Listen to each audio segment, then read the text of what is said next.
We bought our house in Shenzhen for 1.03 million back in 2021. So how much can we sell it for now? Since the government changed the rules, our house is finally allowed to be sold. Recently, I've noticed some neighbors putting their homes up for sale because they're looking to upgrade. I took a look at some of the listings and it seems like prices have dropped by about $826 per square meter. Our house is 105 square meters, so after considering the mortgage interest we've paid over the years, we've probably lost more than $140,000. In Shenzhen, some properties have dropped from 1.65 million to 550,000 in just 3 years. The owners who bought at the peak, along with those real estate speculators, are probably already crying so hard in the bathroom they've passed out. Too late to escape now. This property is the Moon Bay Garden in Qianhai. China's economy is slowing down, people's incomes are falling, and housing prices are dropping as well.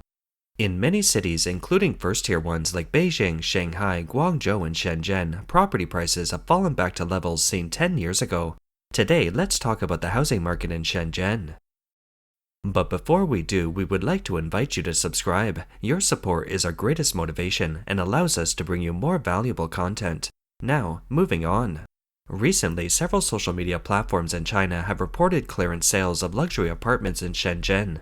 This includes EC International Apartment, Jinjiang Qinlin Mansion in Shenzhen Middle City in Futian.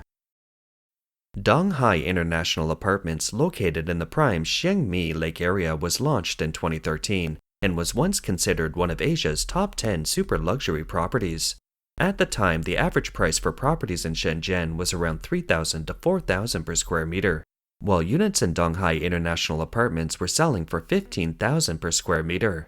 But now the price has dropped to 8,300 per square meter, about half of its original price. Around 120 units are currently up for sale. So what exactly qualifies as an Asian super luxury property? Let's take a closer look. Today, we're checking out the Sky Villa at Donghai International. It has over 1,100 square meters of space with 3 floors and a private swimming pool. Right now, I'm on the 73rd floor. As you can see, the view is amazing with an unobstructed, wide-open horizon. It's like coming home to a whole new world. Why are these luxury homes being sold at a discount? This blogger shares the reason behind it and advises anyone looking to buy to think carefully. So why the discounts? It's because they can't sell. No one wants them. Why? Because they don't go up in value, they don't have any financial appeal, there are no schools nearby, and some of them even have poorly designed living spaces. Can you buy these properties now? If you're just looking for a place to live, sure, you can buy it, but if you want to sell it later, forget it. Especially commercial apartments, these are office buildings converted into residential spaces. Don't be fooled by the high ceilings and spacious interiors. So, should you buy an apartment like this? If you just need a place to stay, it's fine. But in Shenzhen, if you're spending millions of dollars, would you really want to buy a property with no future resale value? A property that's guaranteed to be unsellable? Think carefully, guys. It's not just the luxury homes being sold at half price. Since last year, developers in Shenzhen have already started offering properties at 50% off. And now, heading into 2025, prices have taken another dive, with some core areas dropping by up to 75%. With prices now at rock-bottom levels, many real estate speculators are scrambling to sell their properties. I didn't expect that just a month later, it feels like almost everyone in Shenzhen is selling their house. Many people are willing to sell, even if it means losing their down payment and the monthly payments they've already made. In some neighborhoods, there are more than 10 new listings added in a single day. In places like Yicheng Center and Taoyuanju, almost 40% of people are trying to sell. So where are all the buyers? Right now, there are over 80,000 listings in Beike and Shenzhen alone, and the total number of available homes has already topped 140,000. It's not just the old, rundown apartments that are hard to sell. Even many new developments in less desirable locations are offering discounts and trying to clear out their inventory quickly. Even some of the better neighborhoods are becoming harder to sell. Do you know how much housing prices have dropped in Shenzhen? I bought this apartment in 2021. Back then, the price was about 7,000 per square meter and I paid 660,000 for it. But today, when I was dropping my kid off at school, I passed by the real estate office downstairs and saw that the same apartment in our building is now listed for just 500,000. That means I've already lost 180,000. Basically, my entire down payment. It broke my heart. Of course, some people will say, it's your home, not an investment, so don't worry about the price going up or down. Sounds good, right? But here I am paying off a massive mortgage every month, and I bought right at the peak of the market, like a clueless rookie walking straight into a trap. The main reason I bought this house was for my child to attend a public school in Shenzhen, because the city's education resources are mostly concentrated in public schools. But when I checked the first grade enrollment bonus points last year, I realized that now, in our area, you don't even need to own a property to get in. The population is dropping, and homes just aren't as valuable as they once were. I've had Shenzhen residency for many years, and if I hadn't bought this apartment and had applied for public housing instead, I might have already gotten in. Honestly, my biggest regret is buying this apartment in Shenzhen. 你知道失业的中年人在深圳过得有多惨？ Do you know how tough life can be for middle-aged people who lose their jobs in Shenzhen? I have a friend who's 40 years old this year. He graduated from South China University of Technology and worked for over 10 years at a big internet company, earning about 7,000 a month. When housing prices were lower in Shenzhen, he bought a 70 square meter two-bedroom apartment in Nanshan. A couple of years ago, he had another child and the place got too small, so he upgraded to a 130 square meter apartment costing 1.4 million. With a monthly mortgage of 5,500. His salary was just enough to cover the mortgage while his wife handled the household expenses and their 3 kids' education. But this year he was laid off. He got some severance pay, but it won't last long. At his age, it's nearly impossible to find a new job paying 7,000 a month. If he can't find work soon, his family of 5 could end up on the streets because they won't be able to pay the mortgage. His wife tells him not to worry and to take his time finding a job, but he knows she's probably even more stressed than he is. So he spends his days frantically sending resumes and looking for interviews. He told the blogger that if he can't find another job, he might have to work as a delivery driver or a rideshare driver to at least make 1,400 a month. He still can't understand, as a graduate from a top university, he went from being middle class to unemployed almost overnight. 深圳的刘先生最近跟我吐槽。 Mr. Leo in Shenzhen recently shared his story with me. He's been running a seafood business along the coast for years, and things were going well. In 2017, he and his wife bought a house near Daoyuan Metro Station in Nanshan, Shenzhen. The house, built in 1993, cost 450,000. Although they had some savings, most of their money was tied up with clients and suppliers. They paid 140,000 down payment and took out a $310,000 loan from the bank with an interest rate of 5.8%. Meaning their monthly mortgage was $2,100. At the time, his business was doing well, so paying the mortgage wasn't an issue. But by 2019, when the pandemic hit, his business took a big hit and his income dropped significantly. He realized he could no longer afford the monthly mortgage, so he had to borrow money from his parents. On top of that, he started chasing clients for payments just to cover the mortgage and living expenses. Recently, Mr. Leo decided to sell the house to escape his financial strain.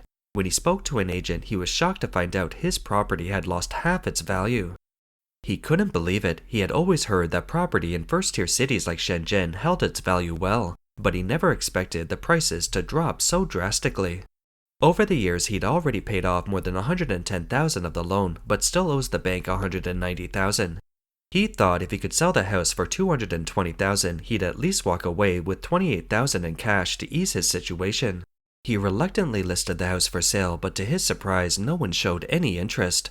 Not even a single person came to view it. He sighed and said, Shenzhen's property prices have dropped so much, he now regrets buying the house in the first place.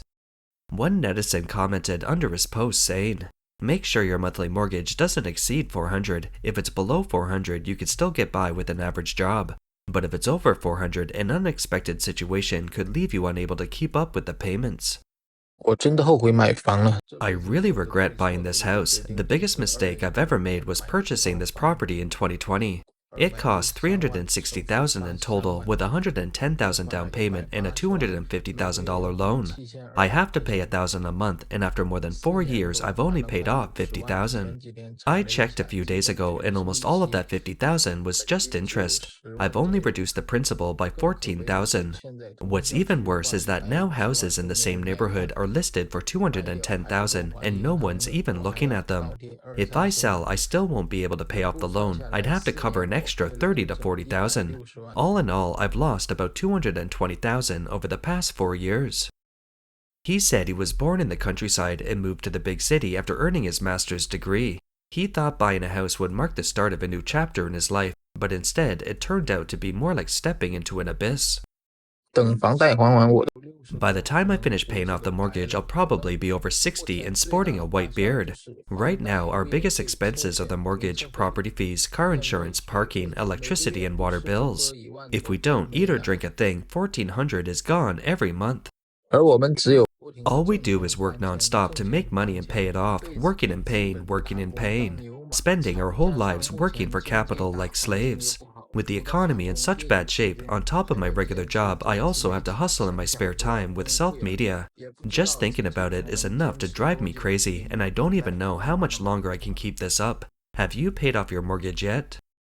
Blogger Xiao Tian bought a house for $180,000 in 2019, and now it's worth just 40% of that. She said, "Back then, buying the house was like winning the lottery, and now, well, it's more like realizing I've just bought a lifetime subscription to regret."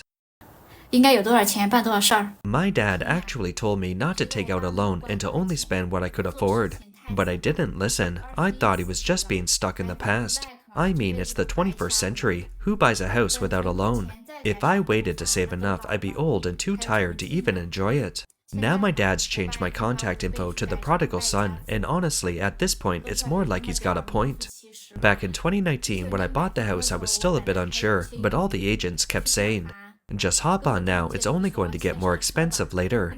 That one line convinced me to hop on this train of the times. Little did I know, getting on was easy, but getting off, not so much. Now my house is worth half, maybe even a quarter of what I paid, and all my hard-earned money has turned into tears. And the cherry on top? I can't even sell it.